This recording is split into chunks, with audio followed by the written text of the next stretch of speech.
Wasabi Ventures Stables Race Insights, a segment where TK Kuegler gives you thoughts and bets on an upcoming race.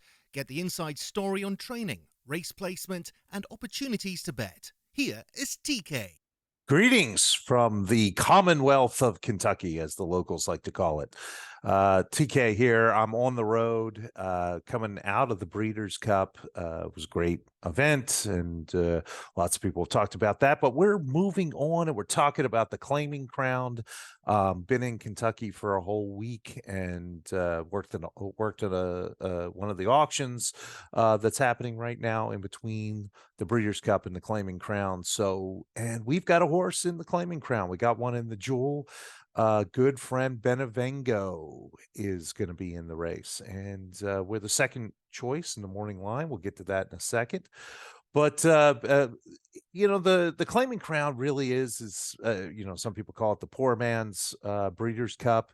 I like to call it the backbone of the racing business in the United States, for sure. In North America, claiming is really a core part of the entire business, and giving a special day to those trainers and owners and connections that are you know, that spend most of their time there and not most of their time buying ridiculously overpriced yearlings. And you know, it's nice to give them a special day, and that's what the Claiming Crown is all about. And we're lucky enough to have a horse in this race, Benevengo. So last time we had Benevengo in the Polynesian at Pimlico, ran a super race. Honestly, ran them off their feet. Won by 6 or 7, I believe. Could have easily won by 13 if he was pressed at all, I think. You know, so it was a fairly easy win for Benevengo. Got the lead early, kept the lead, and that was it. And so what am I thinking is going to happen here? So if you look at the race, so let's actually, before we jump in, the Claiming Crown's interesting because they're not stakes races by definition. They're starter allowance races. So let's read the condition. And once again, I'm on the road, so I don't have 2 monitors or 3 monitors like I usually do. So I'm flipping back and forth. So, you know, give me a little break on the production value this time. A mile and an eighth. It's race 10. Mile and eighth. Allowance 3,500. Purse is 175,000. So it's a stakes level purse, obviously, with $25,000 added if you're a Kentucky bred horse, which Benevengo is. So it's for the whole 200. For 3-year-olds and up, which have started for a claiming price of $35,000 or less in 2021 or 2022. And we claimed Benevengo out of his maiden at Tampa for 25, and he's in this race. So that's how he qualified for the race. And if you look down the whole card is really full of that. This is on a mile and an eighth on dirt for Benevengo. And it's a kind of a salty field. Lots of horses in here who have run. They're all older horses. So a couple things to take away. First of all, Benny's never gotten in a mile and an eighth. He's never done that, never run that length. So got to keep that in mind. There's a chance for some rain, so could be sloppy. He ran one time in an off track, didn't fare well in that race, but I don't think it had much to do with the surface. I think he just had a bad trip. And he's the only 3-year-old in this race. So he's by far the least most lightly raced horse in this race. So you factor all of that in, and there's many horses in here that'll run a big number, and it's kind of like the sine curve. They run a big number, then they don't, and then they run a big number and they don't. There's a whole bunch of horses, older seasoned horses that are in this field that could win this race, honestly. So even though Benny's 7-2 with Luis Saez up, we're very excited about that fact. It's really anyone's race. He's down on the rail. Of course, he's got a lot of early speed. I think he's going to get the lead here as long as he breaks cleanly. He's going to get the lead. Can he hold the lead? I don't know. We'll see. There's a couple horses in here to sort of think about, and I'll talk about the Mike Maker horse, Keystone Field. I think it's got, even though, and I'm going to give you a couple prices here. So if you want to go against Benny, go against Benny here. I think Keystone Field has a chance to run a nice race there.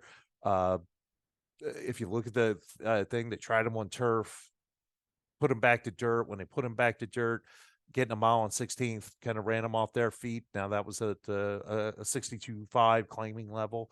But at Keeneland, that's a serious race, and really ran him off his feet. The morning line favorite is a horse, Joe Sharp horse, Intrepid Heart.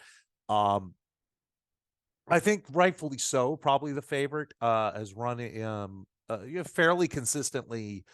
This is not one of those horses that kind of goes up and down, up and down. This is a horse that runs consistently, and when it runs pretty well. And so I would expect a big race from Intrepid Heart. We actually a while ago looked to possibly claim Intrepid Heart. So now nice to have it in a race that we're in. Another price horse that I want you to look at is Tis Rye Time. This is a Tom Van Berg horse. I think could run a big number here, and if catches the right trip, and going to be coming from off the pace a little bit. And if it comes from off the pace and makes a good move, I could see it rallying up and winning this race at a big price. And then the other sort of Tom Van Berg horse, Decision Maker, I also even though it ran not a great race, the last race, I think there's a chance here could run a big number. This is one of those horses that kind of looks like this, and ran on the turf last time. Probably wasn't a good option for it. Flipping it right back here and see what happens. You could get a big price on that one as well.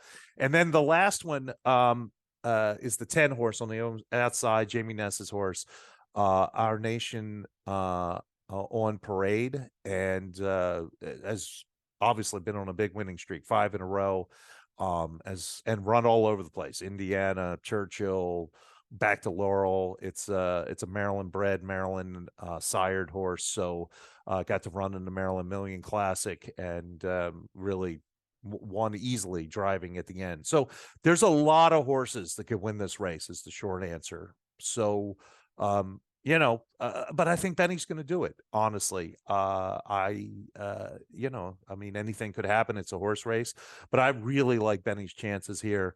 I think he's a horse on the ascension, and not that some of these older class horses couldn't run well and win this race. I wouldn't be surprised, especially if we get any pressure on the up front.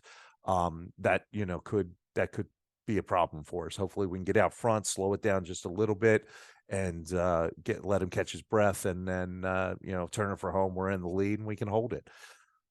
So what am I going to do? What's my betting here? So TK's betting for the thing.